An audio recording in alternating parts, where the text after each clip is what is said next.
Bismillahirrahmanirrahim. Assalamualaikum warahmatullahi wabarakatuh. Alhamdulillah, syukurillah, hari ini kita telah diberikan kesempatan oleh Allah untuk bisa melanjutkan lagi kajian tafsir Yasin. Insyaallah hari ini kita akan membahas terkait dengan bab ayat ke-6 ya. Nah,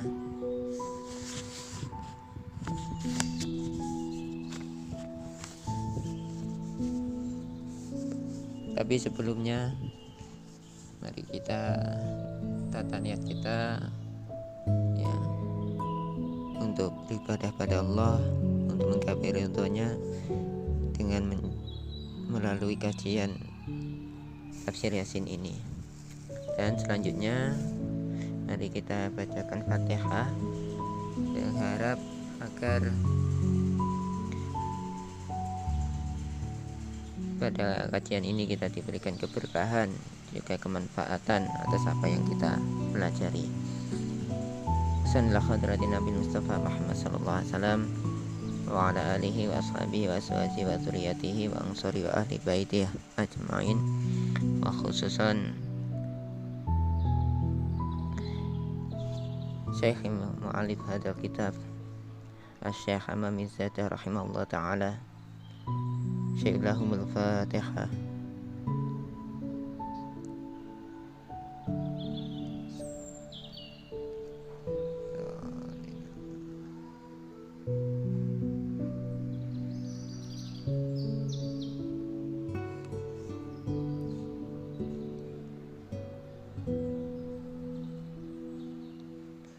Alhamdulillah, syukurillah ya. Kemarin kita sudah membahas ayat 1 sampai ayat ke-5 dari surat Yasin. Nah, sekarang kita masuk ke ayat ke-6. Tapi akan saya ulangi sedikit agar nantinya mudah untuk kita memahami antara ayat dengan ayat lain. Karena dalam Al-Quran itu setiap ayat itu saling berkaitan. Oke, bismillahirrahmanirrahim.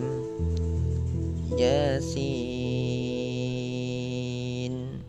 wal Qur'anil hakim innaka laminal mursalin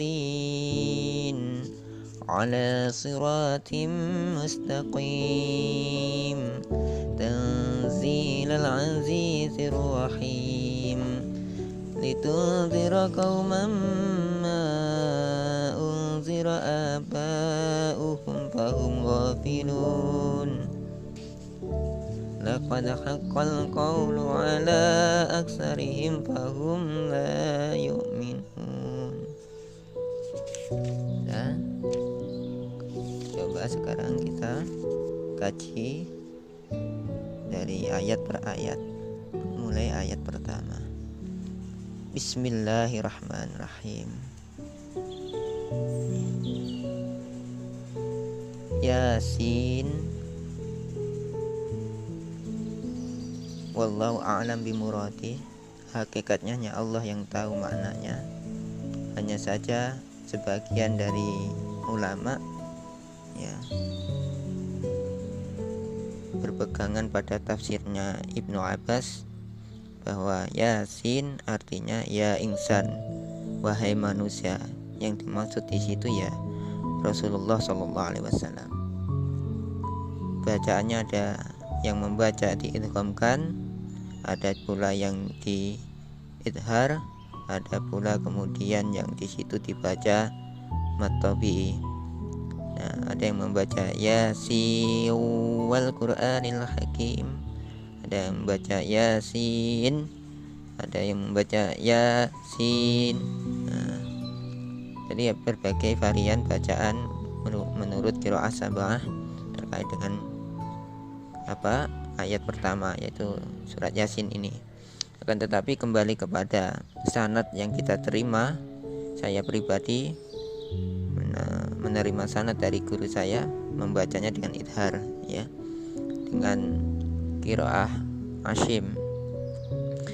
Yasin wal Qur'anil Hakim, wal Qur'ani lan demi Qur'an, wal Qur'ani lan demi Qur'an, al Hakimi yang penuh dengan hikmah dan hukum, ya, penuh dengan hukum hikmah, gitu ya. Innaka sungguh dirimu, ya, innaka sungguh dirimu atau engkau itu benar-benar laminal mursalina, ya, bagian dari utusan Allah. Nah, ada wawu qasam di situ, wawu yang bermakna sumpah. Wal Qur'ani, ya, Quran di kasroh karena ada wawu qasam di situ. Yasin wal Qur'ani Hakim, wal Qur'ani demi Al-Qur'an Al-Hakim, ya, yang mengandung berbagai hikmah dan juga hukum-hukum di dalamnya, ya. Innaka laminal mursalin, innaka sesungguhnya engkau Muhammad laminal mursalin benar-benar adalah utusan Allah, ya. Kemudian dilanjutkan ayat selanjutnya bahwa Nabi Muhammad itu benar-benar utusan Allah, dan itu harus diyakini karena Allah sudah berjanji, ya, menggunakan wawu qasam, wawu sumpah.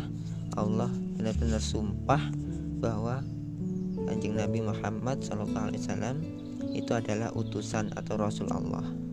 Nah, terus utusan untuk apa? Dilanjutkan, ya, di situ kemudian ala siratim mustaqim, ya, diutus ala siratim untuk menunjukkan, ya, untuk menunjukkan jalan yang lurus, ya. Makna siratul mustaqim itu ya dinul Islam, agama Islam. Jadi agama Islam itu jalan yang lurus, ya. Di sini diibaratkan agama itu sebagai jalan. Itu karena seseorang jika ingin mencapai tujuan itu pasti melalui jalan, ya. Apapun jika ingin mencapai satu titik ke titik lain, tujuannya itu pasti membutuhkan jalan. Nah, karena hidup ini ada tujuan, ya, maka hidup ini pada hakikatnya juga kita melakukan perjalanan. Terus perjalanan itu yang paling lurus, yang paling benar, kalau diistilahkan siratal mustaqim, itu ya agama Islam. Karena jalan yang paling baik itu adalah jalan yang lurus, karena lebih mendekatkan pada tujuan. Kalau jalan yang berbelok-belok, ya, cukup menyulitkan, ya. Karena Islam itu siratal mustaqim, artinya Islam itu jalan yang terbaik untuk menggapai tujuan hidup. Apa itu tujuan hidup? Bahwa Allah tidak menciptakan langit bumi, tidak menciptakan manusia, jin dan lain sebagainya hanya untuk apa? Untuk beribadah kepada Allah. Berarti tujuan hidup itu meraih ridhonya Allah. Nah, satu-satunya jalan untuk meraih ridhonya Allah, jalan terbaik adalah Islam. Nah, maka Kanjeng Nabi Muhammad itu diutus untuk menunjukkan jalan itu. Oke. Selanjutnya Tanzilal Azizir Rahim. Nah, ada yang membacanya Tanzilul Azizir Rahim. Ada pula yang membaca Tanzilil Azizir Rahim. ada 3 varian, tangzila, tangzilun, dan tangzili. Perbedaan itu karena posisi dari tangzil ini, lafaz tangzil. Ketika dibaca tangzila, nah, maka di situ kemudian ada fi'il yang dibuang, mahfud, seakan-akan ada fi'il yang dibuang, ya. Jadi kalau dibaca tangzila, dibaca nasab, maka seakan-akan mempunyai makna seperti ini. Iqra tanzilal azizir rahim. Iqra, bacalah Muhammad. Baca apa? Tanzilal azizir rahim. Wahyu yang diturunkan atau Al-Quran yang diturunkan, gitu ya. Al-Quran yang diturunkan dari Allah yang mempunyai sifat aziz dan rahim. Nah, di situ ada perintah bahwa Kanjeng Nabi Muhammad SAW disuruh untuk membacakan wahyu itu kepada kaum muslimin. Tidak hanya membacakan, karena ini adalah iqra, beda dengan tilawah, ya. Jadi tala itu juga membaca, iqra itu juga membaca. Tilawah artinya bacaan, membaca. Qiraah juga bacaan, tapi beda. Kalau qiraah, kalau tilawah itu hanya sekedar membaca. Tapi kalau qiraah, iqra itu membaca dengan kesadaran. Jadi membacanya dan kemudian mengetahui maknanya. Maka kemudian wahyu pertama itu iqra, tidak hanya membaca tapi juga harus menyadari apa yang dibacanya. Nah, hanya saja selama ini kita itu masih tilawah, bukan qiraatul Quran, bukan qiraah tapi masih tilawah, sekedar membaca tetapi belum tahu kandungan maknanya, ya. Maka kita perlu menaikkan level menjadi qiraah, karena perintahnya iqra bukan tilawah. Iqra bismi rabbikal ladzi khalaq, gitu ya. Jadi bacalah dengan penuh kesadaran maknanya, kemudian itu bisa berimplikasi pada amal kita di dunia. Kalau hanya sekedar membaca, ya ada pengaruhnya, tetapi tidak banyak. Tetapi kalau membaca dengan penuh kesadaran, kita mengetahui makna kandungannya, maka kita bisa mengamalkannya dalam kehidupan sehari-hari dengan baik, gitu ya. Nah, jika dibaca rofa itu tadi dibaca nasab. Jika dibaca rofa, maka seakan-akan di situ ada mubtada yang dibuang, ya. Dan itu menjadi tangzil, itu menjadi khabar.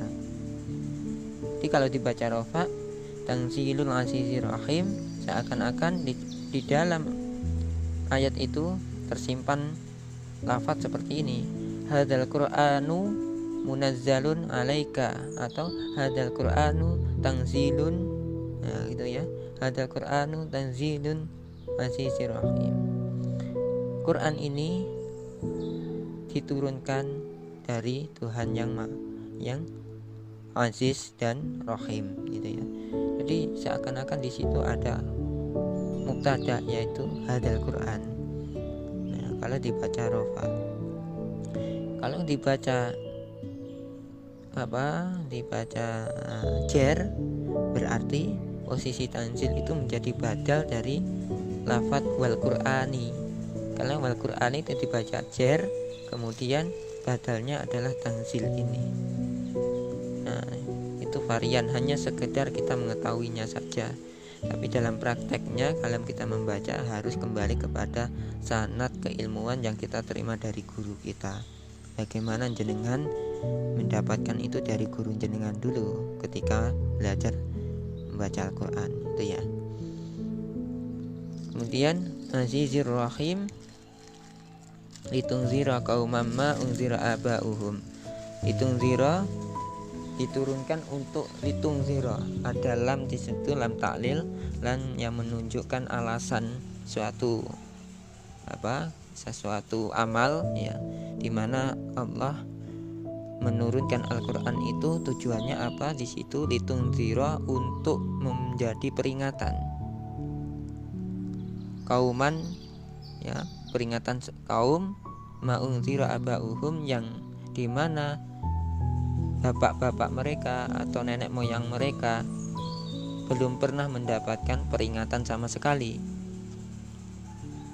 Ya, yang dimaksud sini ya kaum jahiliyah, dimana nenek moyang mereka, bapak mereka, kakek-kakek mereka, ya, itu semuanya belum pernah mendapatkan ilmu terkait dengan Islam ini, belum dapat informasi, belum pernah ada yang mendakwai mereka, sehingga kemudian itu diturunkan, kebodohan itu, kejahilian itu diturunkan kepada cucu-cucu mereka hingga ketika Nabi Muhammad SAW diutus di dalamnya. Nah, dari sini kita bisa tahu bahwa ayat ini bermakna, ya, salah satu hikmah yang bisa kita ambil dari ayat ini, kita harus sadar bahwa agama itu banyak sekali unsur-unsur yang membentuknya. Keyakinan dalam suatu masyarakat itu bisa terbentuk karena warisan dari nenek moyang mereka. Maka jika kita berdakwah di sebuah masyarakat, kita harus mempelajari adat istiadat dulu. Kita harus belajar dulu struktur kemasyarakatannya bagaimana, asal usul dari keyakinan itu bagaimana, agar kita tahu bagaimana langkah yang tepat untuk berdakwah, ya. Karena menurut ayat ini bahwa litunzira qauman ma unzira aba'uhum, kebodohan yang terjadi pada masa jahiliyah itu, ya, di mana mereka menyembah berhala, terjadi banyak kemusyrikan, terjadi banyak kemaksiatan, itu karena mereka belum pernah mendapatkan pembelajaran sebelumnya. Karena keluarga mereka tidak pernah mengajarkan tentang etika, belum pernah mengajarkan tentang akhlakul karimah, dan belum pernah mengajarkan tentang ketauhidan yang benar. Akhirnya anak-anak mereka, cucu-cucu mereka menjadi bodoh, menjadi jahiliyah gitu ya. Tidak mengerti hukum-hukum, tidak mengerti etika-etika agama. Nah, jika kita menemukan seseorang mungkin yang begitu menurut kita akhlaknya, agamanya begitu kurang, bisa jadi itu karena faktor keluarga, bukan karena orang itu tidak mau belajar atau apa. Dari faktor keluarga yang tidak bisa mendidik, membimbingnya ke arah yang benar, sehingga menyebabkan dia seperti itu. Nah, bagi kita yang mungkin ingin berdakwah itu ya di suatu tempat atau untuk berdakwah untuk seseorang, maka kita harus mempelajari dulu maudhu'nya itu, ya, mad'u kita, orang yang kita dakwahi, kita harus pelajari bagaimana asal usul keluarganya, bagaimana keadaan sosialnya, bagaimana budayanya dan lain sebagainya, karena itu sangat mempengaruhi keyakinan yang dia yakini itu. Nah, itu ya. Nah, selanjutnya fahum ghafilun, mereka itu orang-orang yang lupa. Jadi pada hakikatnya kalau ada orang melakukan kemaksiatan, ada yang orang melakukan durhaka, itu karena lupa. Lupa bahwa dirinya adalah hamba Allah. Lupa kalau ada Allah yang selalu mengawasi. Lupa kalau ada kehidupan setelah di dunia ini. Lupa ada surga dan neraka. Nah, tugas kita mengingatkan itu, bahwa ada Allah yang selalu mengawasi. Kalau ada teman yang lagi kena musibah, kadang-kadang kan kalau imannya lagi down gitu kan, seakan-akan dia tidak lagi percaya apapun, kemudian dia tidak percaya adanya Allah dan lain sebagainya. Itu karena kesedihan itu membuat dia lupa menutupi kebenaran yang ada, sehingga seseorang bisa menjadi begitu jauh dari Allah. Nah, jadi faktor ghafilun, lupa ini menjadi faktor utama yang menyebabkan hamba Allah itu menjadi jauh dari Allah. Ya, maka kemudian kita disunahkan, bahkan diwajibkan untuk terus berzikir. Ya, berzikir kepada Allah agar kita selalu ingat kepada Allah. Ya. Selanjutnya kita menjelaskan fahum ghafilun. Dari kata ghafilun itu sendiri diterangkan dalam tafsir ini, ghafilun anil imani wa rusdi, yakni ya Muhammad anzalna ilaika hadzal Qur'an litawwifa bihil qaum alladzi lam yukhawwafu wal muradu minal qaum qaumul Quraisy.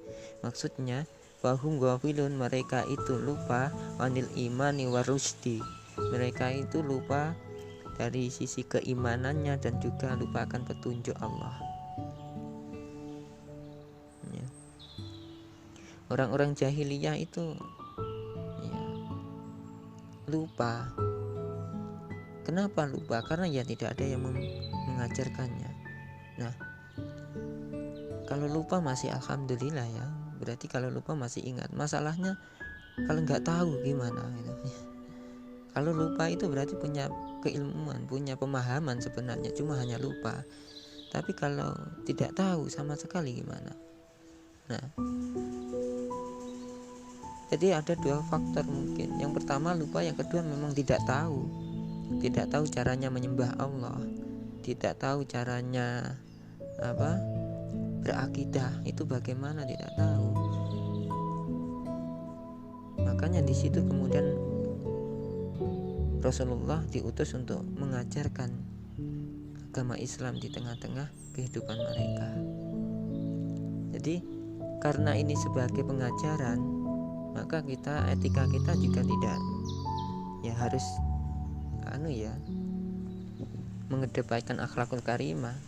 Kalau ada pendakwah kemudian mencaci maki, membodoh-bodohkan, bahkan kemudian menghina-hina dan mengkafir-kafirkan, itu berarti tidak sesuai dengan apa yang diperintahkan dalam Al-Quran, khususnya dalam surat Yasin ini. Karena di sini peran seorang pendai, seorang pendakwah itu untuk mengingatkan dan juga mengajarkan. Berarti kan tujuannya bagaimana agar ingat dan agar bisa kembali kepada jalan benar. Tetapi kalau kita menyampaikannya dengan penuh kebencian, menyampaikan dengan penuh permusuhan, bukannya ingat malah jadi perpecahan nantinya. Jadi akhlakul karimah itu dikedepankan harusnya dalam berdakwah. Ya, kita mengingatkan orang lain, tapi kita sendiri harus ingat kepada Allah. Jangan kita mengingatkan orang lain, kita sendiri sering lupa kepada Allah, gitu ya. Nah, maksud dari ayat ini seperti itu. Maka ketika mereka lupa dari ketauhidan, keimanan kepada Allah, dan juga dari petunjuk-petunjuk agama, ya, maka kemudian Allah mengutus Nabi Muhammad di dalamnya. Ya, jadi seakan-akan Allah itu menyerukan kepada Nabi Muhammad seperti ini. Ya Muhammadu anzalna ilaika hadzal Qur'an litukhawwifa bihil qaum. Ya Muhammad, hai Muhammad, anzalna, aku telah menurunkan, ya, ilaika kepadamu, menurunkan apa?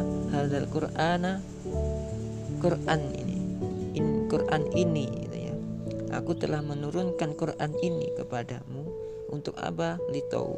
Litukhawwifa bihi, agar engkau menjadikan Al-Quran itu sebagai peringatan.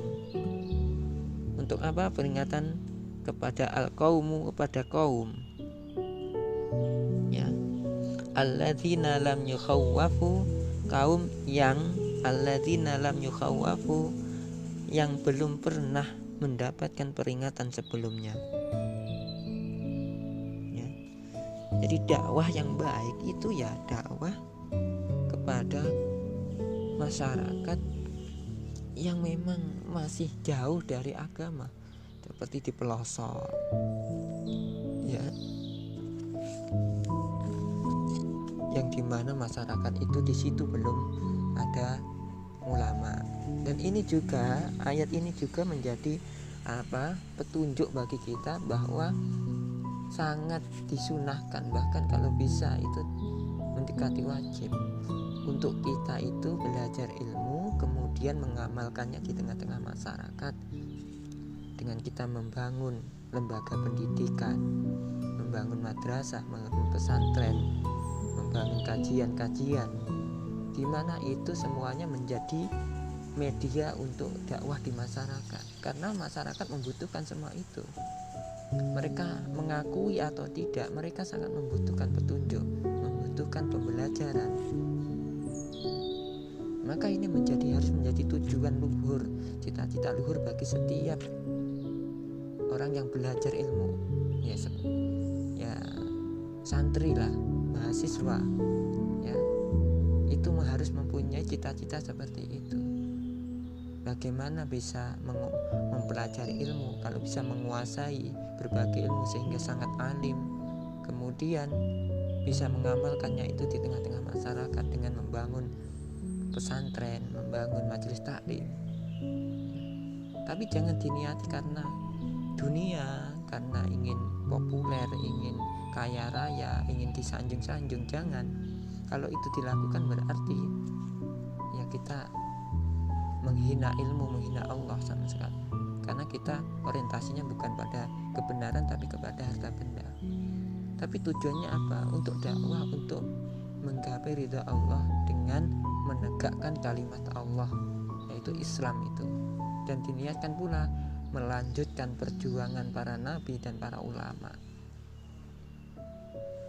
Jadi ini harus menjadi kekuatan, motivasi terbesar dalam kita menuntut ilmu, agar kita itu jelas dalam menuntut ilmu itu.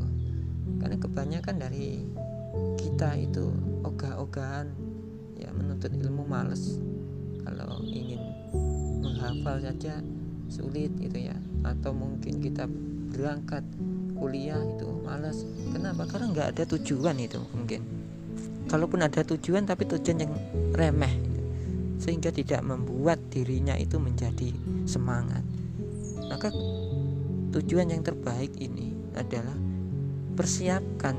Jadi kita kuliah, kita belajar di madrasah, di pesantren, ya kita menuntut ilmu itu dalam rangka kita mempersiapkan diri kita untuk menjadi pewaris Nabi.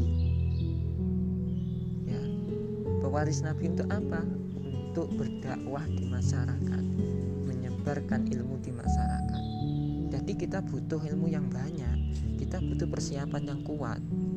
Kalau kita semuanya, jenengan semuanya mempunyai ya pikiran yang seperti itu, insya Allah ketika kita kok nggak semangat, kita nggak semangat, kita akan kembali kekuatan itu.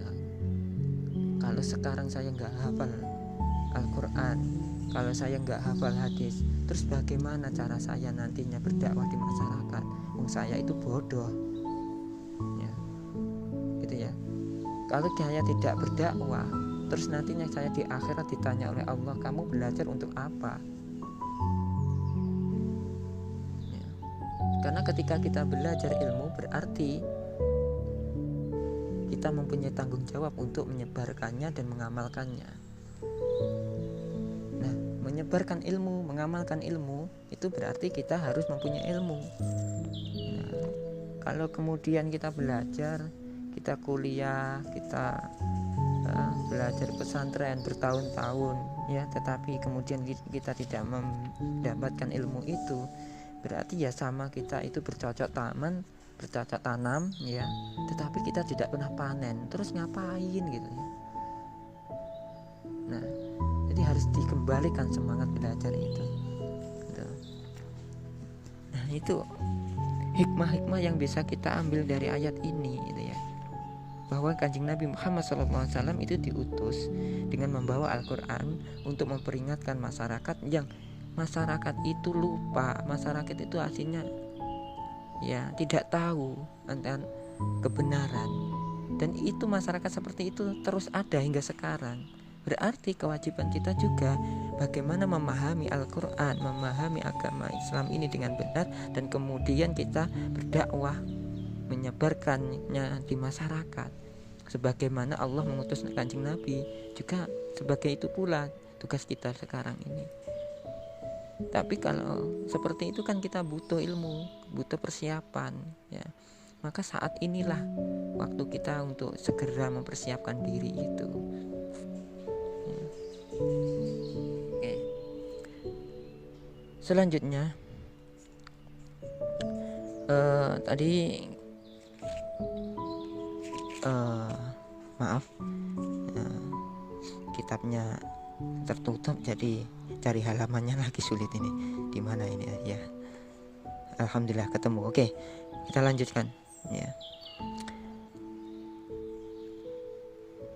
Jadi fahum ghafilun anil imani wa rusdi, yakni ya Muhammad anzalna ilaika hadzal Qur'an litukhawwifa bihil qaum alladzina lam yukhawwafu, ya, yang dimana kaum tersebut belum pernah diberikan pembelajaran sebelumnya. Nah, kalau kita mungkin belum sampai ke kaum, ya kita mulai dari diri kita sendiri, kemudian keluarga kita, itu ya, yang paling dekat saja dulu. Nah, wal muradu, adapun yang dikehendaki dari ya minal qaumi, yang dimaksud dengan kaum itu, wal muradu minal qaumi, adapun yang dimaksud dari kaum itu, ya, kaum yang dimaksud di dalam kitab ini itu kaum Quraisyin, yaitu kaum Quraisy, ya. Kenapa kok kaum Quraisy? Li'annahu min zamani Ismail alaihissalam, ya, karena min zamani Ismail alaihissalam, mulai dari zamannya Nabi Ismail alaihissalam, ila zamanika, sampai ke zaman kau di sini ada Rasulullah, sampai zamanmu wahai Rasulullah, ya, maja'ahum nabiyun, tidak ada satu nabi pun yang berdakwah di situ. Karena setelah Nabi Ismail itu tidak diangkat nabi lagi dari keturunan Nabi Ismail. Kemudian bertahun-tahun, ya, sampai lama, akhirnya diutus Nabi Muhammad itu. Jadi Kanjeng Nabi Muhammad itu keturunan dari Nabi Ismail. Nah, antara Nabi Muhammad dan Nabi Ismail itu terpaut panjang sekali, ya, sampai berabad-abad itu. Nah, terus nabi-nabi yang lain itu diutus di jalurnya Bani Israel, yang kemudian melahirkan dua agama besar, yaitu Nasrani dan Yahudi, atau Yahudi dan Nasrani itu. Sedangkan di Jazirah Arab, ya, itu tidak ada nabi setelah Nabi Ismail, lama banget, bertahun-tahun, bahkan berabad-abad tidak diutus seorang nabi di situ, sampai akhirnya Kanjeng Nabi Muhammad SAW itu lahir dan kemudian diutus di tanah Arab itu. Nah, jadi ketika Kanjeng Nabi itu diutus berdakwah, itu mereka sudah lupa. Kalau mungkin dulu murid-muridnya Nabi Ismail masih paham terkait dengan agama, tapi kelamaan karena tidak ada yang mendakwahi, tidak ada yang mengingatkan, akhirnya ya lupa. Nah, ini berarti menjadi pembelajaran bagi kita bahwa kebenaran itu harus sering disampaikan, harus sering disuarakan. Kalau orang-orang yang alim, orang-orang yang tahu kebenaran itu diam, maka yang akan muncul itu adalah kejahilan dan kemungkaran, karena kebenaran tenggelam. Kalau teman-teman ini, ya, teman-teman yang sekarang di IAT dan IIH kok takut untuk bagaimana menyampaikan kebenaran, ya jelas siapa lagi nanti yang menyatu? Pasti orang lain yang belum tentu bisa menyampaikan dengan lebih baik, ya. Maka di situ ya, menyampaikan kebenaran itu sesuatu yang wajib, tetapi kita harus tahu dulu kebenaran yang dimaksud itu. Kita harus punya ilmunya. Jangan mempelajari kemudian kita belum tahu ilmunya atau kita masih sedikit ilmunya, kemudian kita lantang kemudian berbicara, itu nantinya malah menyebabkan fitnah. Ya, berarti intinya apa? Intinya kita thalabul ilmi sebaik-baiknya, pelajari ilmu itu sebaik-baiknya. Ilmu Islam itu dipelajari, Al-Quran dipelajari dengan baik, hadis dipelajari dengan baik, fikih ya dipelajari, akidah soal akidah. Jadi semua keilmuan dipelajari terkait dengan ilmuwan agama ini. Dari mana kita pelajarinya? Ya dari ulama-ulama. Ya, kalau kita sudah modal ilmu itu sudah mumpuni, nanti Allah sendiri yang akan membuka jalan kita untuk kita berdakwah di masyarakat. Ya, tugas kita hanya bagaimana thalabul ilmi ini dengan sebaik-baiknya.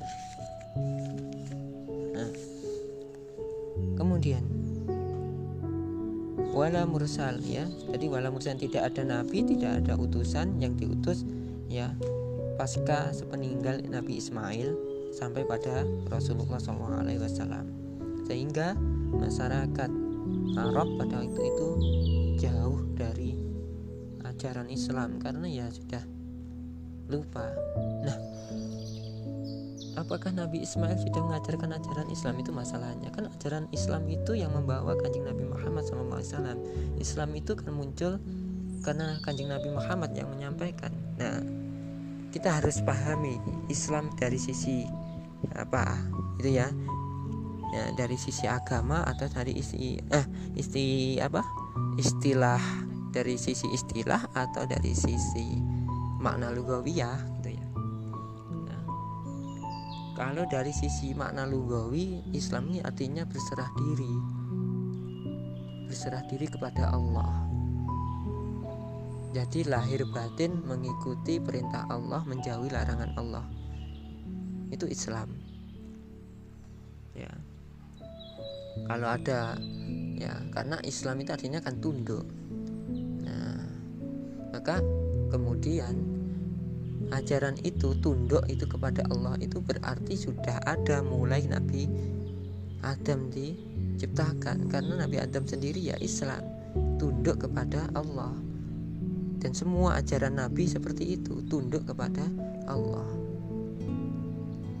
Nah, kemudian pada masa Rasulullah SAW, nama Islam itu kemudian muncul ya dengan dinisbatkan kepada ajaran yang dibawa Rasulullah SAW. Tetapi secara hakiki, secara ontologis, bahwa yang dimaksud Islam itu adalah sikap ketundukan hamba terhadap Allah Subhanahu wa Ta'ala, dan itu menjadi bagian ajaran penting dari setiap nabi yang diutus. Semua nabi mengajarkan itu, tunduk kepada Allah Subhanahu wa Ta'ala. Nah, ternyata ketundukan itu karena seiringnya permasalahan dunia ya akhirnya membuat seseorang lupa bahwa dirinya adalah hamba Allah yang harus tunduk. Akhirnya karena lupa kepada Allah, maka dirinya kemudian tunduknya bukan kepada Allah tapi kepada hawa nafsunya, tunduk kepada harta benda, tunduk kepada penguasa. Bahkan ada juga yang mungkin tunduk kepada kekasihnya, pacarnya itu ya. Iya kan? Nah, kalau dengerin adzan aja kadang-kadang masih ogah-ogahan, tapi kalau dengerin yang didengar adalah panggilan kekasih, langsung semangat gitu ya. Nah, jadi yang tunduk kepada siapa itu? Ya itu sih, itu semuanya ya. Saya dulu ya masih jomblo juga seperti itu. Tapi ya masa sih seperti itu terus gitu ya. Nah itu ya. Nah jadi Islam itu tunduk, artinya tunduk kepada Allah ya, dengan setunduk-tunduknya. Jadi secara lahir dan batin, dan itu menjadi inti dari ajaran yang dibawa seluruh rasul, seluruh nabi. Nah, li'annahum ghafiluna la ya'rifuna dinan wala syari'atan. Nah, karena lamanya itu waktu antara Nabi Ismail dan Nabi Muhammad SAW, tidak ada rasul, tidak ada nabi yang mengajarkan, mendidik para kaum Quraisy itu. Kemudian mereka menjadi ghafilun, li'annahum ghafilun, mereka menjadi orang-orang yang lupa. Lupa apa? La ya'rifuna, mereka tidak mengerti ya dinan, ya tidak mengerti agama, wala syariatan, dan juga tidak mengerti tentang syariat, hukum-hukum Allah. Awal mulanya lupa. Yang lupa siapa? Nenek moyang mereka, ya kan? Awalnya mendapatkan pembelajaran dari Nabi Ismail, ya, diajarkan ya tentang bagaimana beribadah pada Allah. Tapi kemudian sepeninggal Nabi Ismail, karena tidak dijaga itu ajaran Nabi Ismail tidak dijaga, akhirnya lambat laun dilupakan. Akhirnya nenek moyang cucu-cucunya kemudian tidak mengerti tentang hukum, tidak mengerti tentang agama. Nah, kalau seperti ini, coba kita sekarang lihat sekitar kita. Cobalah kita sedikit peduli kepada lingkungan kita. Kita lihat keluarga-keluarga yang dimana di situ tidak ada nilai Islam, keluarga yang masih minim ya pengamalannya terhadap ajaran Islam. Ya, mungkin orang tuanya belum paham dengan Islam, mungkin ibadahnya kurang.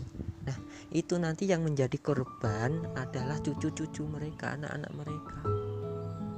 Maka untuk mencegah atau memutuskan rantai virus ini seperti virus COVID-19 ini kan virus juga, kebodohan ini ya virus, ada menular. Kalau orang tuanya jahil, bodoh dari agama, kemudian menular ke anaknya, anaknya juga nggak ngerti agama. Dari mana dia ngerti wong orang tuanya tidak mendidiknya? Kemudian putunya ya nggak ngerti, putune canggahe sampai buyutnya ya orang ngerti. Akhirnya satu keluarga itu ya Allah akan jauh dari agama terus.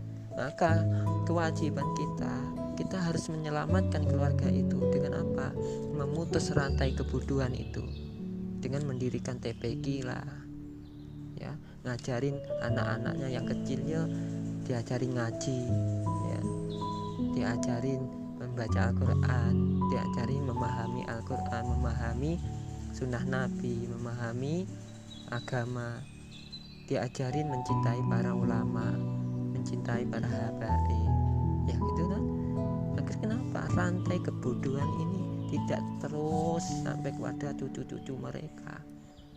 Nah, kalau kita membiarkan itu, kita melihat saja seperti itu, tapi kita tidak mau, ya, kita enggan, ya berarti kita sama sekali tega, berarti kita tega melihat keluarga itu nantinya terus ya merasakan kerugian itu. Dan kita nantinya pasti akan ditanya, kamu punya ilmu kok tidak menolong mereka, gitu ya. Nah, jadi sekali lagi teman-teman harus punya cita-cita sekarang, harus punya tujuan dalam thalabul ilmi. Satu-satunya ya, salah satunya ya, selain kita ingin berdakwah, kita ingin memutus kebodohan di dalam masyarakat, kita ingin menghilangkan, menghancurkan kejahilian yang ada di masyarakat dengan kita belajar, kemudian kita mengajarkan itu kepada masyarakat. Ya minimal ya marahi ngaji, TPQ gitu ya, itu sudah bagus sekali daripada kita belajar ilmu tapi nggak ngapa-ngapain gitu. Itu namanya kitmul ilmi, menyembunyikan ilmu itu bahaya.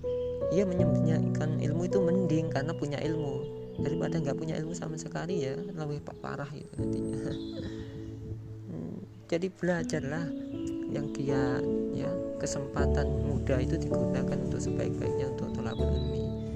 Yang belum bisa baca kitab, gunakan kesempatan muda itu untuk bagaimana bisa membaca kitab agar nantinya masa waktu tua itu ya sudah pandai baca kitab, ya.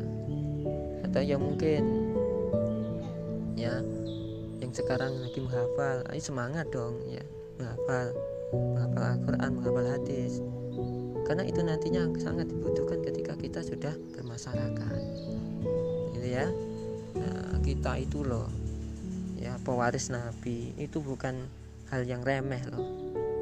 Pewaris Nabi, sedangkan Nabi itu yang paling tinggi derajatnya. Berarti pewaris Nabi itu ya mulia, sangat tinggi derajatnya ya. Kita itu calon ulama, berarti pewaris Nabi, jadi harus semangat ya dalam thalabul ilmi ya. Oke. Nah, selanjutnya laqad haqqal qawlu ala aksarihim fahum la yu'minun ya. Mungkin itu saja dulu ya. Untuk ayat ini akan kita pelajari sehari ya. Ya nggak apa-apa, sedikit-sedikit saja, yang penting istiqomah ya. Walaupun nantinya tidak khatam di Ramadan, bisa khatam di Ramadan depan gitu ya. Kan tidak ngaji tidak harus Ramadan ya. Di luar Ramadan kita kan wajib ngaji juga ya. Jadi insya Allah terus ya. Saya juga berusaha untuk istiqomah. Semoga juga teman-teman semuanya bisa istiqomah.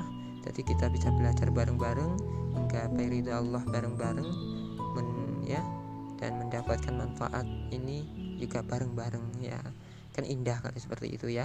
Ya, terima kasih teman-teman semuanya, semangat ya, tetap semangat ya. Walaupun ini siang ini ya agaknya panas ya, agak lemes-lemes dikit.